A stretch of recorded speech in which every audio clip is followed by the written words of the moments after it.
Hello, everyone, and welcome to today's session, Edge of Catastrophe, How Network Device Attacks Became the Biggest Cyber Battleground. My name is Melissa Russell, and I'll be the host for today's session. Before we get started, I wanted to go over a few housekeeping items. We are recording this session, and we will make a link to the recording as well as a link to the slides available in a follow-up email. If you have any questions at any time during the session, please go ahead and throw them in the Q&A, and they can address them in real time or saving some time at the end for them.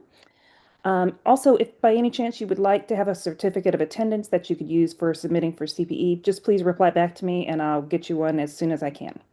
At this time, I'd like to go ahead and turn it over to Chase. Thank you so much, Melissa, and thank you, Paul, for being here. Yeah, as Melissa said, please hit us with questions anytime. We like to keep this thing really interactive. We will answer them live and shout you out and talk about what you want to talk about. But the core topic we're going to get into here, the title really says it all. The Edge of Catastrophe. We're talking about network device attacks. There's been some major data breaches at network infrastructure providers who shall not be named until like the next slide or two. And we're going to talk about why it's happening, that network edge devices and network infrastructure is such a target for cyber attackers, both, run-of-the-mill ransomware gangs and nation-state APTs, and what you can do about it, how to get the sort of visibility and monitoring and protection you need in this relatively opaque, sort of highly controlled vendor black box realm. So I'm Chase Snyder. I'm the director of product marketing here at Eclipsium, here with the legendary, the man, the myth, the legend, Paul Asadorian, who needs no introduction, but I'll let him introduce himself anyway. Paul. Hey, thanks, Chase. Good to be here today. I'm a principal security researcher here at Eclipsium. Currently, I do a couple podcasts. One is Paul's Security Weekly every Wednesday night. And then every other Wednesday, typically, we do Below the Surface. Chase is also on that show. Vlad and Wes also join us, where we talk a lot about network edge devices and other things that security stuff related to firmware, related to UEFI, and other topics like that. So. Yeah, Yeah. buddy. Awesome. Thank you for being here, Paul. Let's get right into it. So, basic agenda here, we're going to talk about the current state of play, what's been happening. There was a breach at F5. Source code and previously undisclosed vulnerabilities fell into the hands of attackers. Um, Someone asks, does Paul run Linux? And I have to honestly say, I have no idea. It's never come Yeah. up. This is not I, actually the topic of the presentation. So let's keep it on topic here, folks.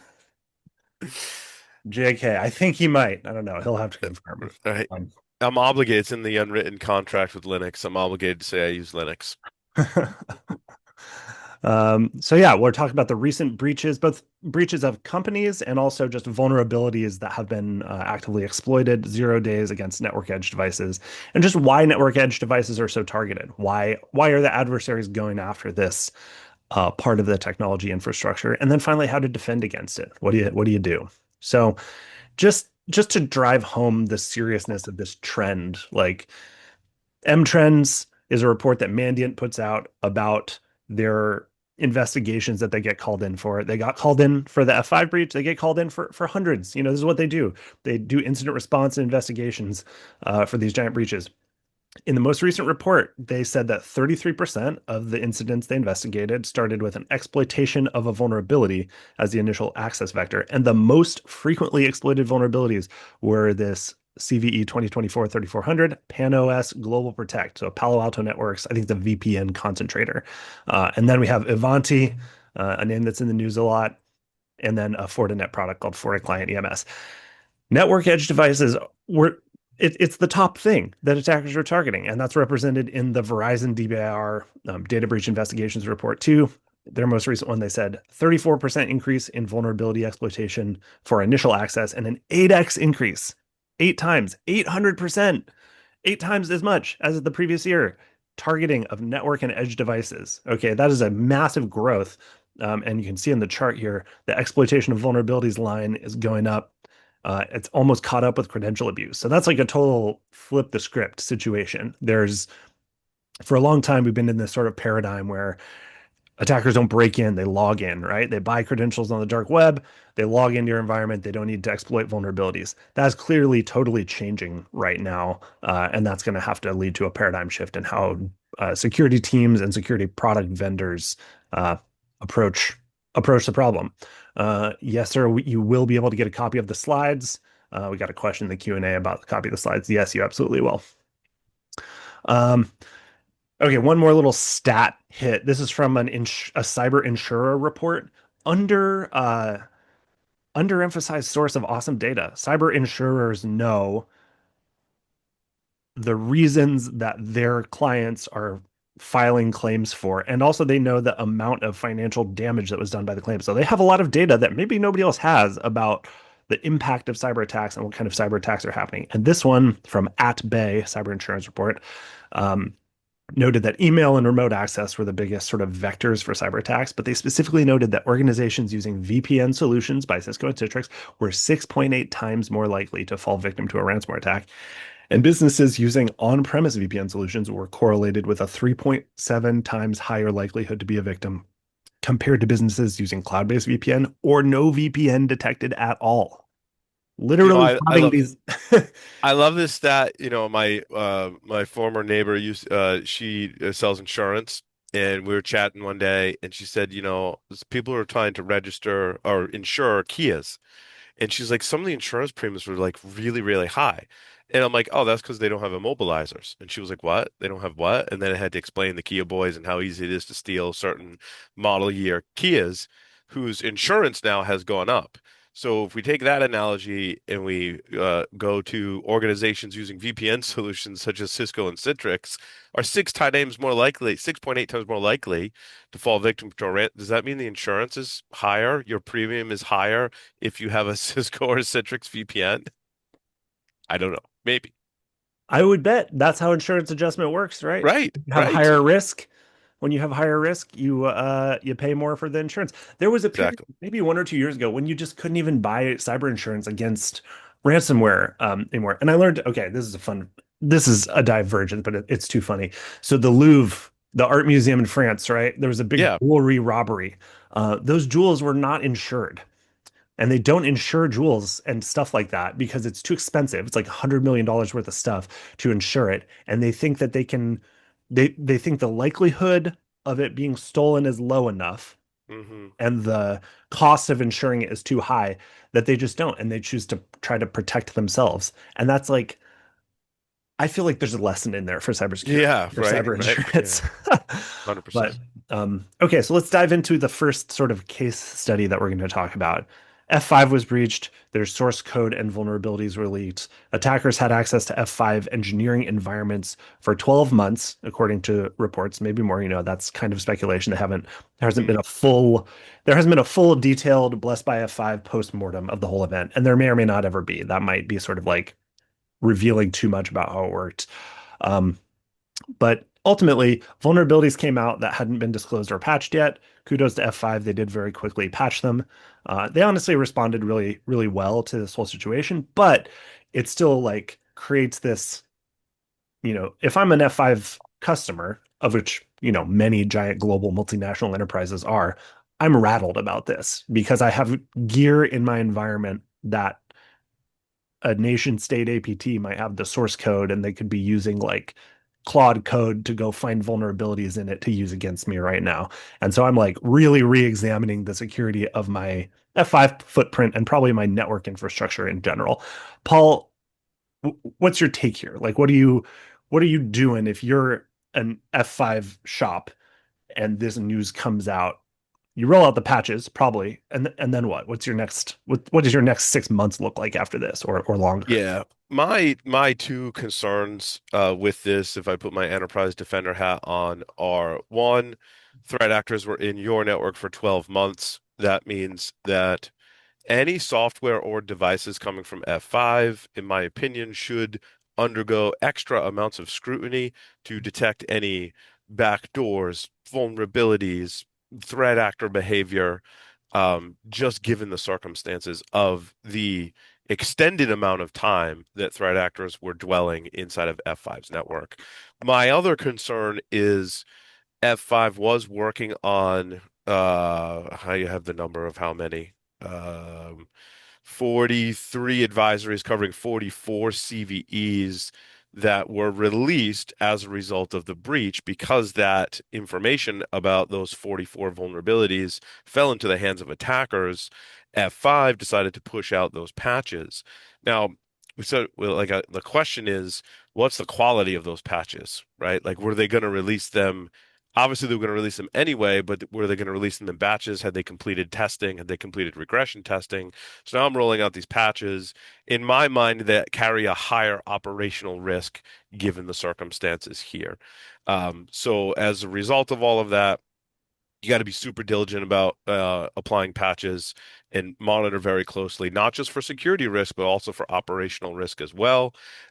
And on all of your F5 devices, do everything you can to monitor for not just vulnerabilities, but also threat actor behavior. Do forensics on those, do ongoing monitoring, enable logs, that kind of thing. Yeah, it's a challenging situation, right? Because these devices don't typically have as much monitoring or security options available to them. Hmm. Um, you can't bring your own EDR agent, for example, and put it on these things historically.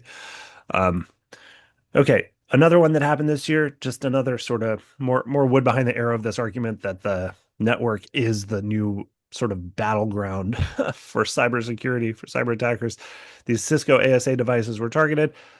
This was a wild timeline because Gray Noise, who's been killing it, by the way, good job, you guys, put out this blog post basically. They put out the word that they had detected a big surge in scanning activity against Cisco ASA devices. So those are firewalls. I think they can have some VPN functionality too. Adaptive security appliance. Yeah.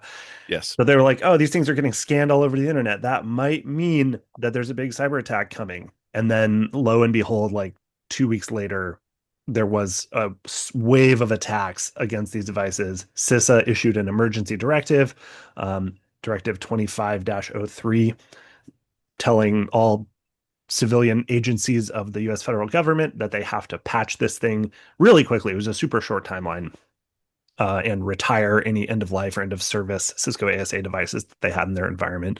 And then, like 2 weeks later or something, just recent, a couple days ago, they issued an updated guidance that said, oh, actually, the original guidance said you had to patch these things. And then based on the reports we got back from some of these agencies, we realized that a bunch of these devices got updated to a new version that is still vulnerable to these same vulnerabilities. So you have to go back and patch it again or retire those, or, there's still the original guidance didn't quite get you out of the out of Dodge on this one.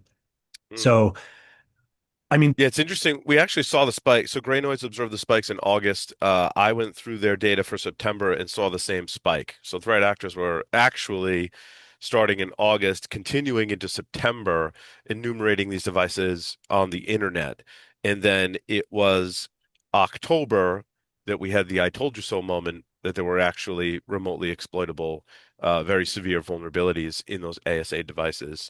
And there have been there's numerous strains of malware associated with these attacks as well. So not only do we have active exploitation, but we also have active threats and or malware that are from like two different generations of malware affecting these devices. I think Ray Initiator is the most recent strain that was observed in correlation with these attacks. yeah. I'm so curious. I'm gonna throw a question out to the audience for people to maybe type in the chat or the Q&A or whatever while we talk through the next ones of these. It's just whether and how folks out there, if you're working in enterprise security or just you're in the space, you're attending this webinar, obviously this is a topic of interest. Are people tracking this trend? I feel like I'm constantly neck deep in it because we constantly talk about it at Eclipsium because it's the area we, help and support. This is how we help defend our customers, our product users. But how prevalent, and Paul, I'm curious your take too.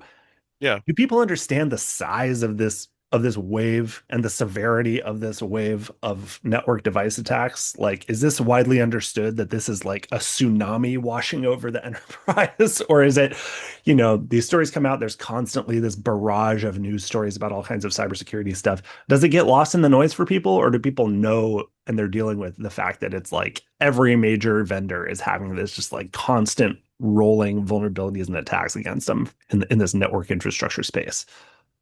Yeah, it's tough for me to answer because I track it very closely.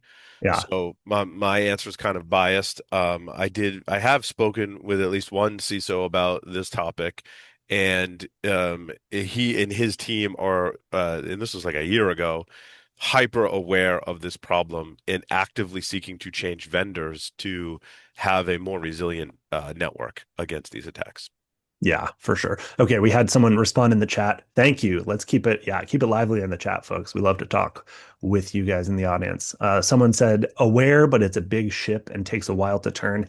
Amen Mm, to that, man. It's yep. like, imagine like the scale of a Cisco ASA deployment or an F5 big IP deployment, and the difficulty in, patching, even knowing what all you have, like the inventory challenge alone in a big enterprise, let alone rolling out the patches and then, tracking all of these security bulletins and stuff that are coming out. Someone else says we're under attack 24/7. Yeah. I'm with you. That is it's a tough world. Man, so this is the most recent one. Paul, you know way more about this one than I do. Tell us what happened with FortiWeb, and what's your take, especially on the silent patch sort of tidbit of it. Yeah, this actually wasn't the one that was silently patched. Oh, okay. There's two. There's a couple of different ones. I'm mixing and There's matching my two. stories here. Yeah, there is if you give me one moment, now I gotta bring it up. Uh so if we search for Fortinet, there is, let me filter that, 64446, which is the one you have on this slide. That No. is the path traversal that allows an unauthenticated attacker to execute application commands on FortiWeb devices. So Okay. basically gives an attacker access to like a CGI binary that allows you to do things that someone who is logged into the web interface could also do. Okay. And so the exploit example that we have for this comes from Watchtower Labs. They created an exploit that creates a new user, right? So Okay. unauthenticated, because of a path traversal vulnerability, I gain access to that binary. I can pass parameters to that binary to create a new user on the device. The second vulnerability that is also on the CISA KEV, so both of these is a 7.2 CVSS score, but that is an OS command injection that is authenticated. So it's authenticated operating system command injection vulnerability in the same product line, FortiWeb from Fortinet. It's also on the SysAkev. There's also public exploits for both of these, according to my searches, although that's not right. That's because that's a false positive. Some people put up things on GitHub and claim to be an exploit, and it's really not.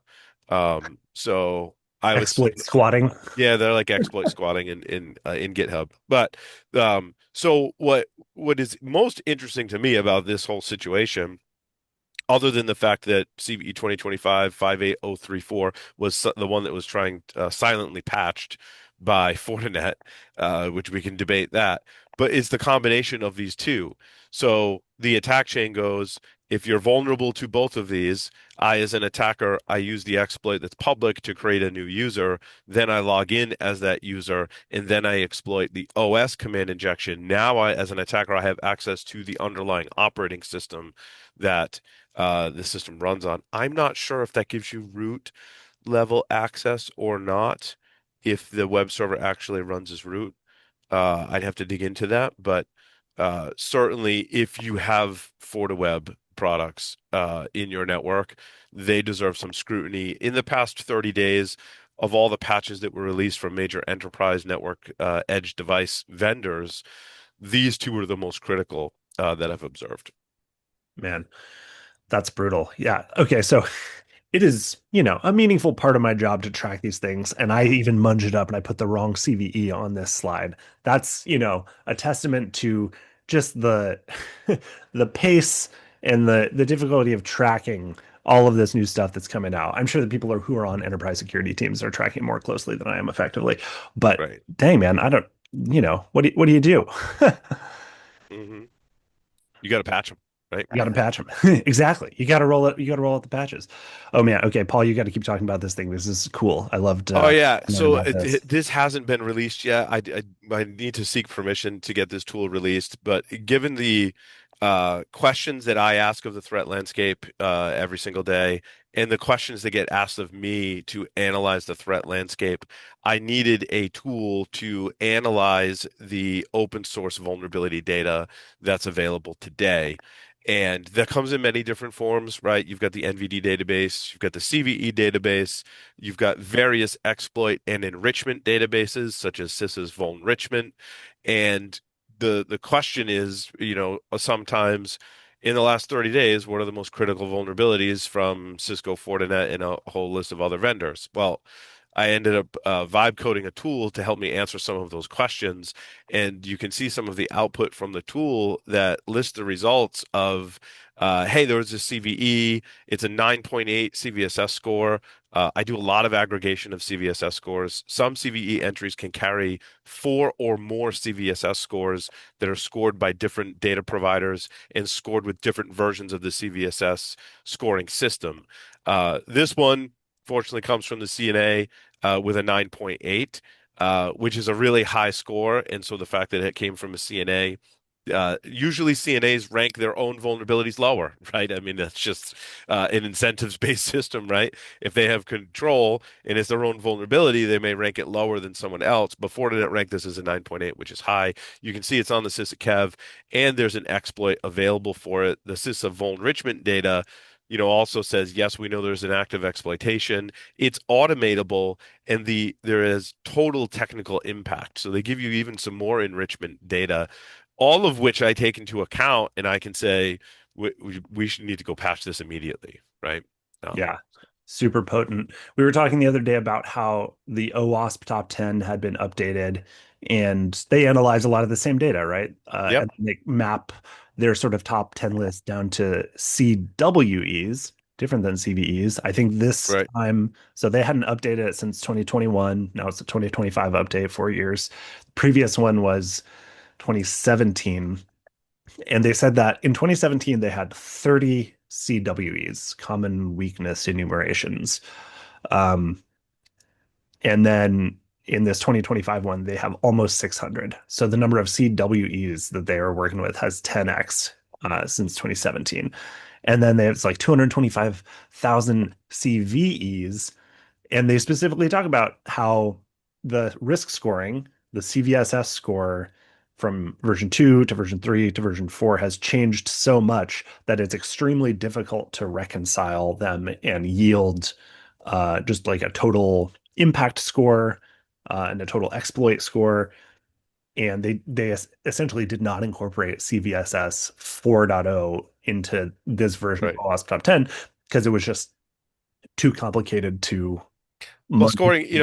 scoring and categorization systems are kind of like standards. Like they're great. Everyone has one.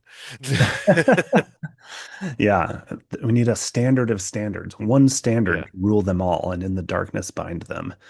Um, so maybe your thing will become that. Okay, so this maybe. is not as recent, but this is one that I wanted to bring up that we have talked about before because of this quote from Mandiant. Mandiant published this write-up of an investigation they did into the tiny shell backdoor that was being used against Juniper routers, end-of-life Juniper routers specifically. Tiny Shell is an open source tool widely available. They had done some customization on it. The threat actor is UNC 3886. And Mandiant basically said that 3886, UNC 3886 is evolving their tactics, techniques, and procedures to focus on malware and capabilities that enable them to operate on network and edge devices, which typically lack security monitoring and detection solutions, such as endpoint detection and response agents. Okay, question for the audience again. How do you feel about this and what do you do? Do you feel the absence of EDR on your network devices and your routers and switches? What sort of monitoring are you doing? And are you like feeling a gap, especially as these new attacks and vulnerabilities keep getting disclosed? And like, what are you doing now to monitor that stuff? And what do you want? What do you wish there was for it, if anything? I'm curious about that. But yeah, we're really banging the drum here, but just lots of recent network edge device attacks. We talked about a couple of these already. There was also this Cisco SNMP vulnerability that there were 2 million devices exposed to the internet when um, this disclosure came out, um, exposed, according to Shodan, there were 2 million of these when this vulnerability, became known. There's this Red November campaign that was targeting network edge devices. It's just everywhere. All right, someone from the audience says AI is supposed to fix everything. It's all in the papers. LOL. Okay, you are making a joke, I'm pretty sure, but also like you got to check out our most recent Below the Surface podcast episode because we talked about this. AI Yeah, is super great for analyzing and finding vulnerabilities. Probably whoever stole that F5 source code is using AI to analyze it for new vulnerabilities right now. Also useful for defenders to, yeah, analyze everything and figure out. But it's like, where do you get the data to feed into it? These network devices are kind of locked down, right? They don't give you the visibility into what's going on in there, at least not in sort of a real-time monitoring um, so yeah, I think AI is gonna make a huge difference on both sides. Um, it's probably, the impact is probably being over-reported right now, or like, there's kind of a hype bubble about it, but it is gonna change the landscape. And I'm super curious to see whether attackers or defenders figure out how to use it most effectively or yeah. soonest. Uh, Yeah, I feel like the Cisco SNMP vulnerability didn't get enough press. It was kind of overshadowed by some of the other recent events, especially the F5 breach, and Cisco's ASA and FTD vulnerabilities and threat actor campaigns associated with those. But we wrote a post, I actually wrote a post on October 2nd about the SNMP vulnerability. It was being exploited in the wild in October. It is a critical remote code execution vulnerability. The details mhm. are in that blog post. What came out after that was that Trend Micro did analysis of Operation Zero Disco and discovered specific malware associated with that campaign that was exploiting the SNMP vulnerability. So we completed like the full cycle with that SNMP vulnerability from, you know, people were scanning for SNMP. I'm sure before that, if we dug into the data, there was a vulnerability in SNMP, and then there was malware specific to the campaign. So, Yeah. Yeah, it's like so many of these things happen that would have and should have been a huge deal, and it can just easily get drowned out by yeah. the flood of other things. A couple of folks in the comments, one person said monitoring via device logs, comma, network logs, but there's a lot of trust in the vendor to build a secure system and have a robust and secure supply chain. Spot on. Yeah, we're going to get into it, but the amount of trust that is essentially required to put in the vendor right now because you just don't have another option. And I think that trust is being undermined by some of these big events.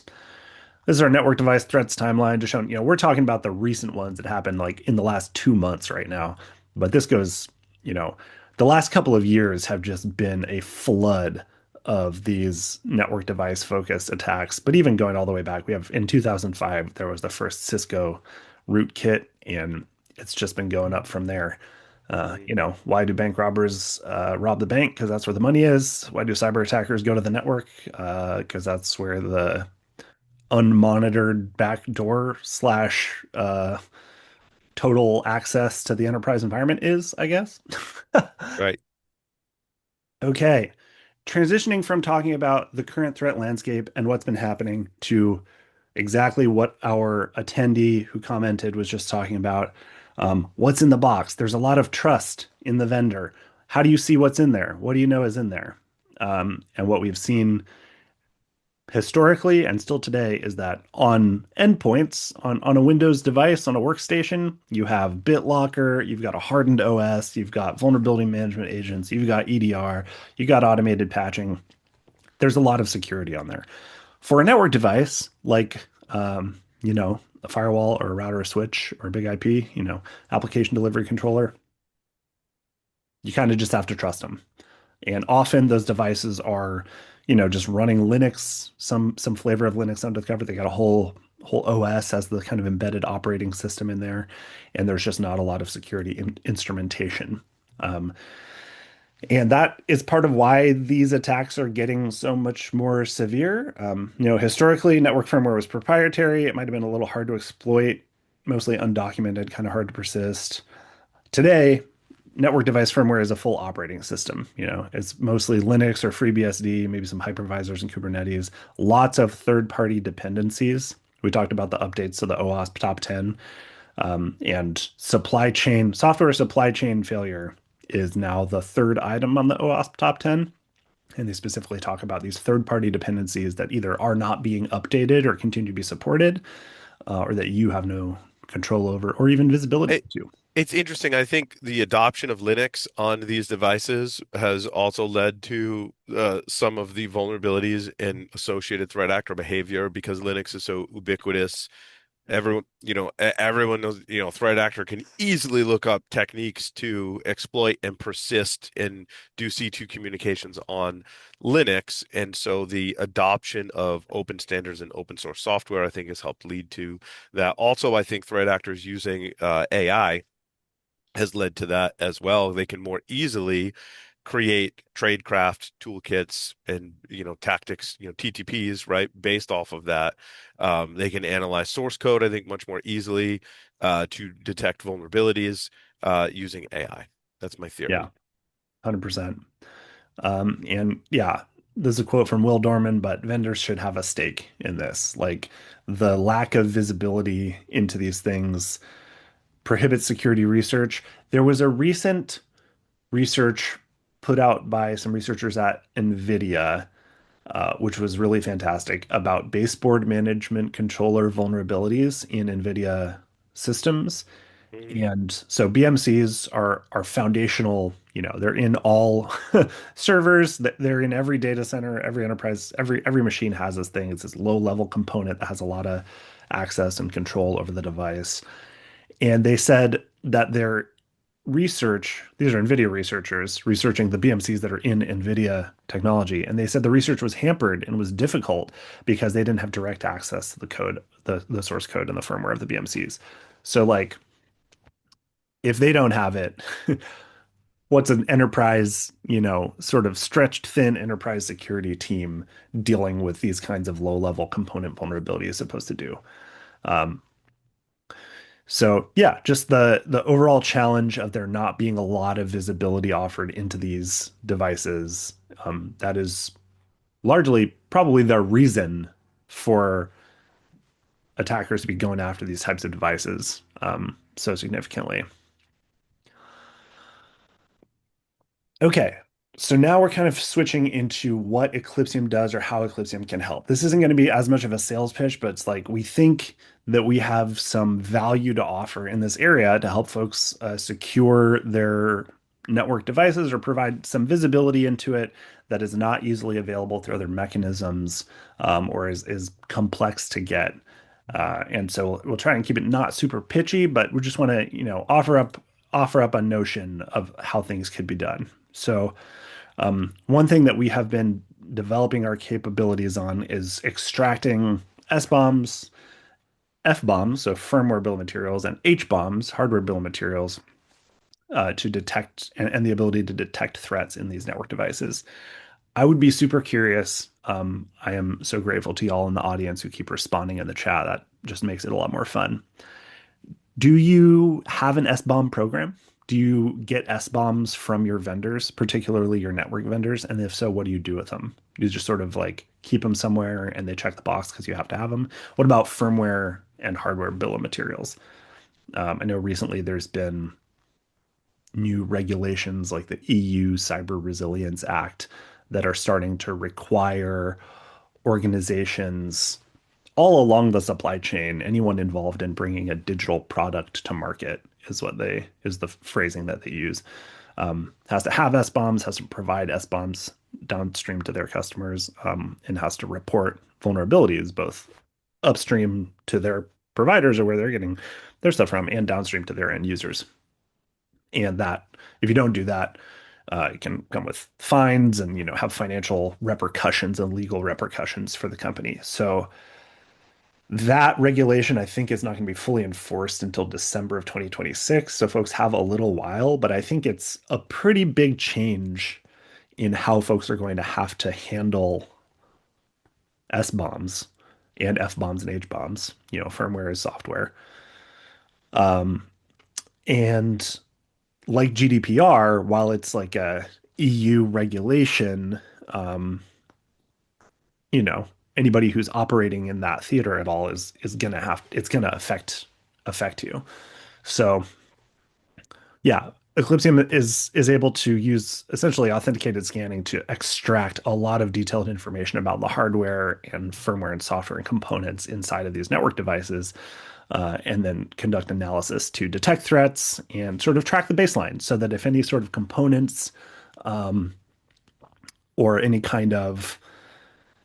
of the software changes, any of the firmware changes, firmware can have, a firmware package can have hundreds of thousands, anywhere from like 10 to hundreds of thousands of binaries in it that decompile to various different coding languages. It's kind of chaos in there. Um, and that's a ripe attack surface for an attacker that has this low level access to a device. And so knowing what's in there down to the firmware and component level is that's an attack surface that's more and more targeted that Eclipsium is offering. We think pretty unique vulnerability visibility into and vulnerability management capabilities and threat detection for.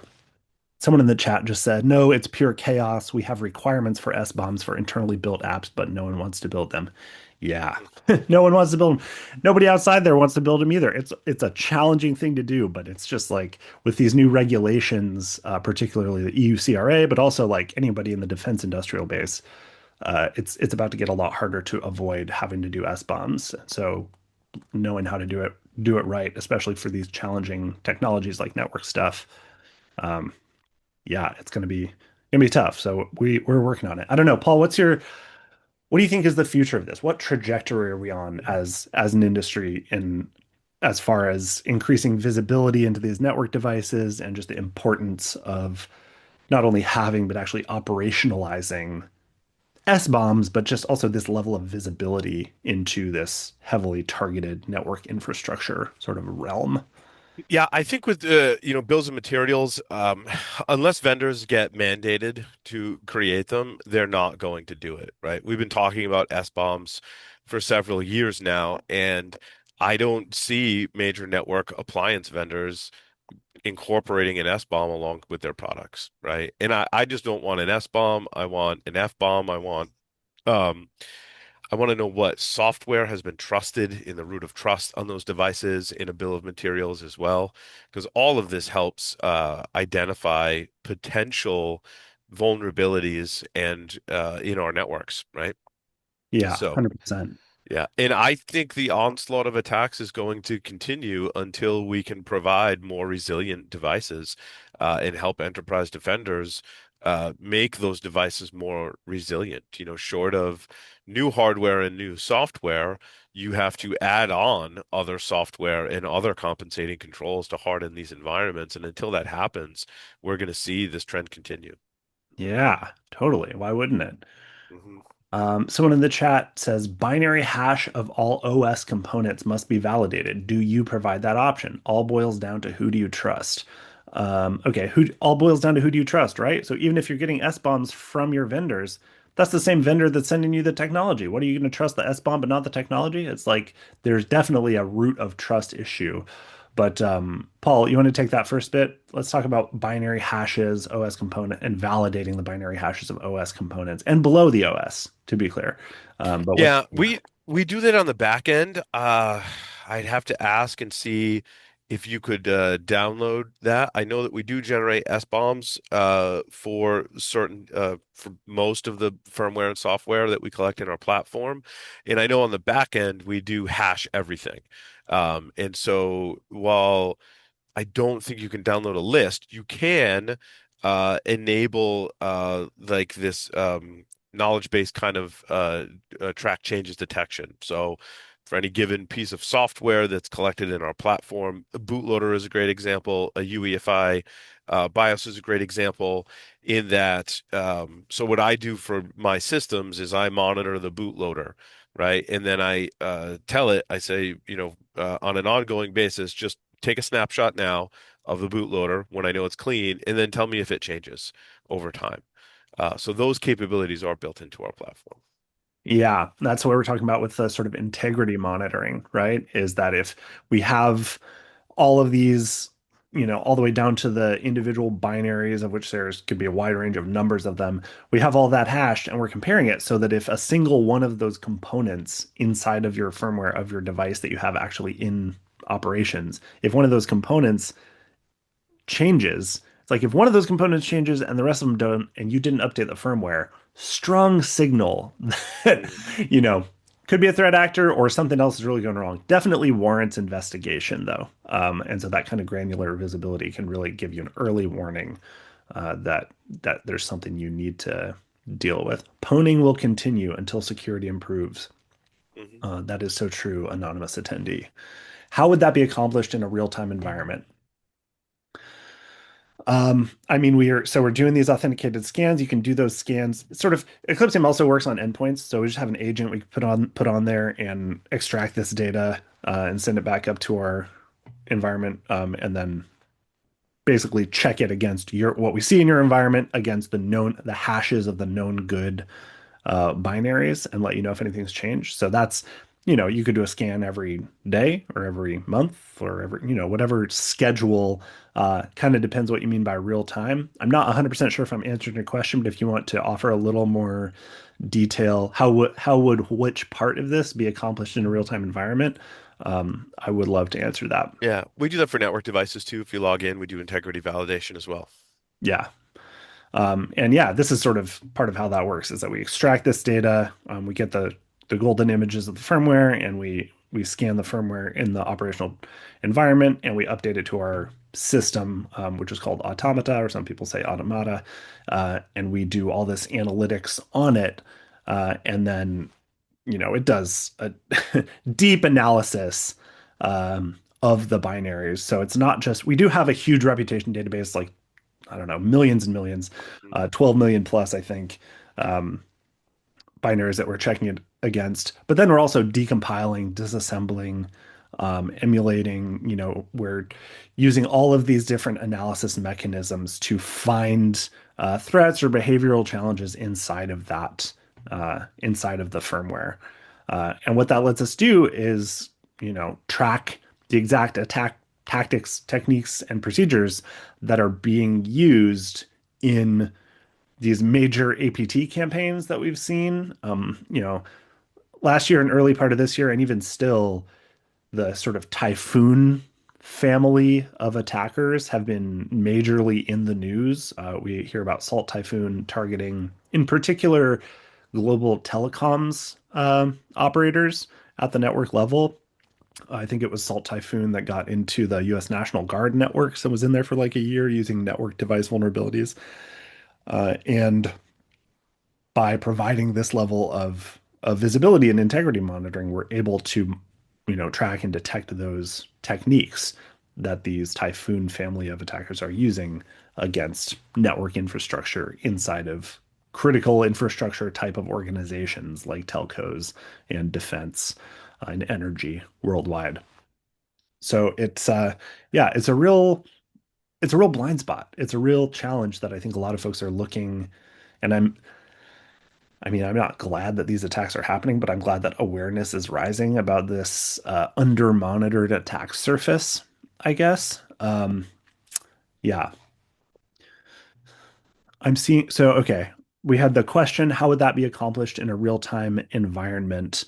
That I want to check in with that audience member about whether we answered it fully or whether there's more detail that you want to dive into with that. We'd be happy to dig back in to sort of how this thing works in a real-time situation, if that would be valuable. But otherwise, we can keep rolling. No answer in the chat yet, but anyway, yeah. So I don't know. Paul, from your sort of view of the overall threat landscape and the technology landscape, let's just spitball a little bit about what sort of, I mean, we're in prediction season, right? We don't have to make any formal predictions here, but over the next like month or two, all these predictions are going to come out of every company. They're like, here's what is going to happen in the next year. Like what's the trajectory that you see us on? Okay, the attacks are going to continue happening. There's going to be more and more of this. What's the security landscape going to be like as this sort of supply chain security and the supply chain of enterprise technology like this in particular, the sort of trust in it gets undermined to the point where I think that businesses that buy these technologies are going to seek out ways to take their security into their own hands more, like not trust but do verify. Figure out ways for them to get more visibility into these things. I would guess folks are going to demand more granular, more operationalized S-bombs and ways to do that. And generally, yeah, addressing these risks more head on, because it is clear that this sort of model of trusting the vendor is not Yeah, I don't see us working out. getting more resilient network edge appliances anytime soon. I think that problem's going to persist. I think that we might get something like better visibility. We might get some type of EDR that we can put on them. More enhanced monitoring, and I see innovations in that area continuing. Um, where you might see a longer shift is moving away from network edge-based appliances and moving to cloud-based services and other ways to provide the same level of service as these devices, but give you more control and or outsource the control, right? So, like for example, I use Tailscale, which is a cloud-based hosted VPN service, which works great. There might be some hesitation for some enterprises to go there, but I think people are going to start looking at these solutions to get rid of a lot of these network edge appliances that cause more problems than they solve in a lot of cases. Yeah, no doubt. Okay, we got a little clarification from that earlier question asker, saying I was guessing an agent would have to be configured on all devices for real time. Otherwise, I agree, daily or a scheduled analysis would need to be processed. Yeah, both and depending on the device type, we can put an agent on there and configure it to scan at whatever frequency you are looking for. Typically, I know some organizations historically have had a little bit of agita about agents that are running all the time and consuming compute resources on the device. And then after the blue screen of death event that occurred last year, I think it was, people started being a little tense about the level of kernel access that agents had. And I'll say the Eclipsium agent is not, it doesn't operate like an EDR agent in the sense that it's not like can always on and consuming resources, but you can schedule it and you can set it to sort of gather the data at the cadence that's the most meaningful for you. So it's sort of about your security posture and your needs. And then yeah, for the network devices, it's the authenticated scanning to be able to extract that data. We have another good question in the chat, which is how can we trust you to sanitize our configuration before uploading into your cloud for analysis? That's a great question. And something I would note is that the OWASP top 10 also has more content about misconfiguration specifically because, yeah, security misconfiguration is just as bad as like a vulnerability, depending on what what it is. If you don't keep it configured right and locked down, you could be leaving the door open to attackers. But I'm guessing when you say sanitize the configuration, Paul, check me if your interpretation on this is different than mine. But what that means is like, how are we making sure that no proprietary data or secret stuff that needs to stay on-prem is getting uploaded into our cloud? And that's, I mean, anonymizing or pseudonymizing, like common approaches to that are just to separate, the data from the end user. So it's like there's nothing inherently identifiable about what firmware is on your devices. Um, Yeah, also, Chase, we give you your own instance, and I believe the database is encrypted as well. yeah. So Yeah, layers, yeah. there's relatively industry standard ways of securing that. But to that point, we do have customers that are using us at the sort of end of their device life cycle where, um, they're getting rid of they're in a hardware refresh cycle, right? And so they're getting rid of stuff, and there's kind of two options there for decommissioning. You can shred it and be like, okay, we need this totally destroyed so that no data could possibly go out the door on this like IT infrastructure gear that we're doing a hardware refresh on. Or you can totally data sanitize it, clean it all the way out, and resell it on the secondary market. And especially in the current environment of costs and tariffs and stuff like that, the secondary market for still perfectly usable, expensive IT and networking technology and servers and stuff is booming. The secondary market is good. If you could buy cheaper used stuff that you could use and trust, you would probably do that. And we have customers that are using us to essentially validate that the data has been scrubbed from their devices down to that extremely deep granular level into like the non-volatile memory and all this stuff that might, in some cases be left behind or be harder to validate whether it had been scrubbed. And so we have detected for customers before, we've detected that when they had some some gear in their environment that turned out to have been from the secondary market and still had data left over on it from the prior user of it, which is just a situation that nobody if you're an enterprise buying secondary market stuff, you don't want that data to come in there either. That could be a liability. And you definitely don't want any of your data going out the door. And we can help validate that stuff is clean enough to resell and recoup some costs. All right, we have a question in the chat. Is this scanner capable to detect malicious silicon chips on the network devices? Good question. Are you saying like um, a a chip that belongs there, but that has been compromised in some way along the supply chain? Or do you mean more somewhere along the supply chain, a chip that's not supposed to be there made its way onto the board? Um, Yeah, there's a difference between existing hardware and new hardware, kind of like a Trojan hardware. So a chip that shouldn't be there, right? Some people use X-ray machines to find those and compare the schematics. If there's extra hardware inside of your device that shouldn't be there, you can attempt to look for firmware or software that is interacting with a chip that is outside of the specification. Oftentimes that happens, but it's benign. The example I like to give is like Nest thermostats, for example, had a Zigbee radio on them, but it wasn't in use. It was there for just a future feature. And in terms of detecting a malicious chip, certainly we look for malicious behavior inside the firmware that powers those chips. So we can do yeah. integrity checking on multiple different types of firmware associated with multiple different types of components that make up your hardware device.